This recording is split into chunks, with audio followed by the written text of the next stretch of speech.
Hello everybody and welcome back to another brand new AviationJack video. Hope you're doing really well. So today, as you can see, this is not a full flight video, but what it is a little bit of a special video.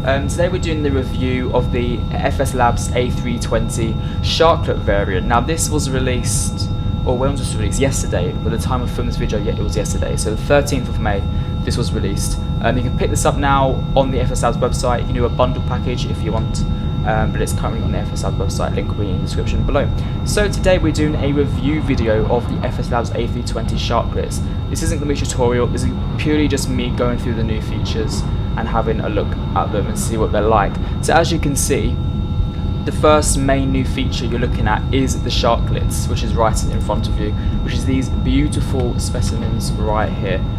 If we have a look at this, look how nice they look, very beautiful. And considering for 4 years now that we've had the what you call them, the wingtip fences, it is a lovely addition to have. Obviously I'm fine not actually flying, but showing you around the EasyJet livery.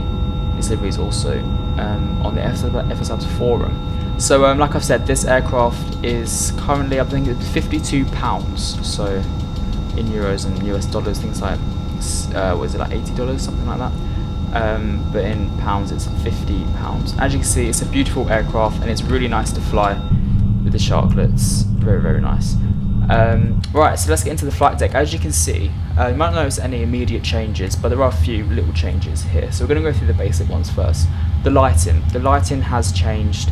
I wouldn't say completely, but you can see a massive difference. So on these screens here, the shading is slightly different. It gives more of a blue tint, if that makes any sense. It's slightly bluer.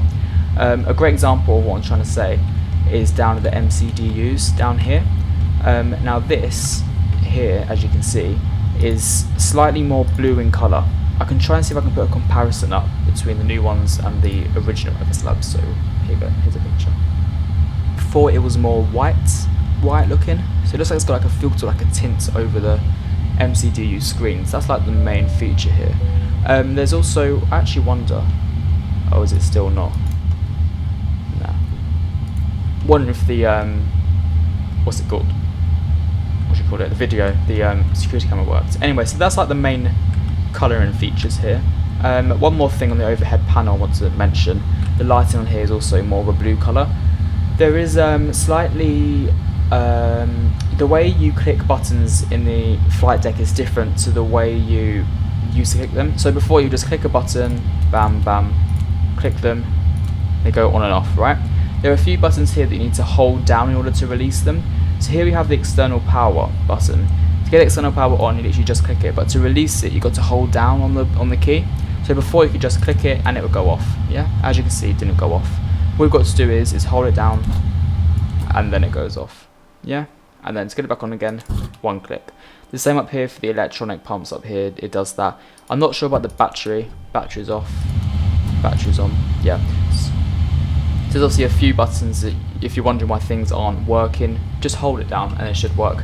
It's similar to the engines, you know, you've got a right click and then, you know, to get them on and off. And then the main feature within the A320, of course, is this beautiful new EFB that we have. I'm going to use the first officer one just as a quick example, but here we go. So to get this on, this took me a while to get on and figure out how to actually work it. I just couldn't do it. I literally just couldn't get it to work, and I wondered why. I was like, oh no, I've bugged it already. Wasn't just that. You got to click. You got to hold this down here, but it's not a left click. You see, it's a right click. Hold this down for about 5 seconds. Bam. It's more like 3 seconds actually. And this is your new EFB inside the aircraft. As you can see, it's charging at 57%. It's different every time you load it up actually. It was 13% last time I've done it. I'm going to go through this really quickly, just like, because I haven't been through it all myself actually. Right, so manuals, here we go. Introduction, the Flight Sim Labs introduction page. Very nice. Normal procedures, basic tutorial. Here we go, got a procedure page. Very nice. Oh, this is actually very cool. I like that. It's a bit bright obviously because of reshade. Might have to zoom in a bit more. But that's the manual page. We'll head back. You can look at it, you can add your own as well. We'll head back to the menu. Connections is the next one. I haven't actually used this just yet. But say if I wanted to get the chocks on, I don't believe they're on now, but now they should be on. Yep, there's the chocks.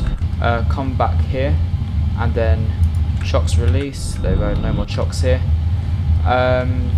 Say if I wanted to get the, or what should we request? I'm not sure what we can request actually. If you want to open up the cargo cabin, the cabin door forward, there it is, opening up. Obviously we don't actually need to do this because GSX does it itself, but it's just nice that it's there. Wait for it to finish opening and then close it again, and that's your doors. So that's pretty basic, straightforward. Next is your OFP. So this OFP obviously will only be there once your flight plan is loaded, which we don't have one. So so this is a really nice add-on feature, to use for your flight plan. So you get your OFP up. Then it's your checklist. This is obviously just a normal checklist, default basic one. So that's normal. Load sheets. This is your load sheet. It gives you all of your takeoff weights, zero fuel weights, and everything here. Obviously, this is not accurate because we haven't got a load sheet in, so I have to wait for that to work. Then you have your takeoff. This is where you do your takeoff calculations. Say if it was at Gatwick, for example. There we go. You get your runways pop up. Then you put in all your weather details, and then it gives you your V1 and VRs. Also, we're not at Gatwick, that's some other airport. But that's that feature. Will probably be the one that you use one of the most. Then the same for landing, nothing different here. Any system failures, which you don't, which is perfect. And then you have your ACARS menu. I haven't played around this just yet because we have no. I suppose you don't have to go to the MCDU to view it. You can just look on here. Pre-flight, in post-flight weather. This is so cool. Clear all messages. It's really nice. It's probably my favourite EFB in any aircraft so far. Then you get your maintenance page, and this is a bit where you can reset bits and bobs. So say if you want to clean the cockpit windows, get the cockpit windows clean in. They already were clean, so it doesn't really do much, but as you can see, they're cleaning the windows. And then the last one is the map, which is one of my favourite. Here you have our little aircraft, which is us. And then if we zoom out, here's the airports, for example. Zoom out even more. There's the world. Zoom back in again, I think. That's gonna take forever. There we go. And then there's us there. So yeah, it's a very nice little feature, this one. You can do bits and bobs. I like to have it in dark mode, just because you can see it a bit better. The little yellow aircraft. And then you can have your thunder, is that? Thunder and weather. So I can't actually click it. Traffic control, other aircraft. So when you're on VATSIM, you can see other aircraft around you, which is great. And yeah, so that's basically that. There's a few little bits here. Simbrief, forum, Navigraph. You can put in your sim. Oh yeah, look, you've got the internet here, as you can see. Oh, that's so cool. You can actually type in stuff. I wonder, actually, I want to see if you can go to like YouTube or something. Because how cool would that be? www.youtube.com. See if that works. Hello.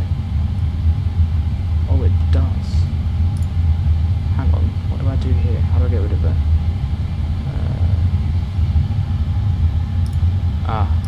Here we go. Look, you've got YouTube. I agree. Cool. You can actually watch videos while in the aircraft. You got Boris Johnson. That is awesome. What should we watch? Do you think we've got sound as well? Just click on this music. We do. That is so cool. I had no idea you could do that. Wow. See, I've only just figured that out. So there we are. Very cool. So in a nutshell, that is the EFB, and what that does, you see it's on charge. Has the charging gone up? It has. Oh, did you see that from 59 to 68%? Can you unplug the charger? No. Okay, and to turn it off is literally just to hold down for 3 seconds again. Usually, hang on. There we go, and it's off. And that is literally, so far, all the features I've noticed. Oh, actually, that's a lie. The wing flex. I have been taxiing this aircraft around, flying it around at Gatwick yesterday, and the wing flex is much more, how do I put this? I want to say flexible, but you can see it's got more movement, and that's obviously to do with the Sharklets and the weight of them. So that's been designed perfectly. Yeah, apart from that, not much really else I can say. There's a big difference between obviously the normal and this one, but yeah, I'm going to do a flight now from Gatwick to Innsbruck, and I shall see you all in the next video, which will obviously be that one. I shall see you shortly. Hope you enjoy the review. See you later. Bye.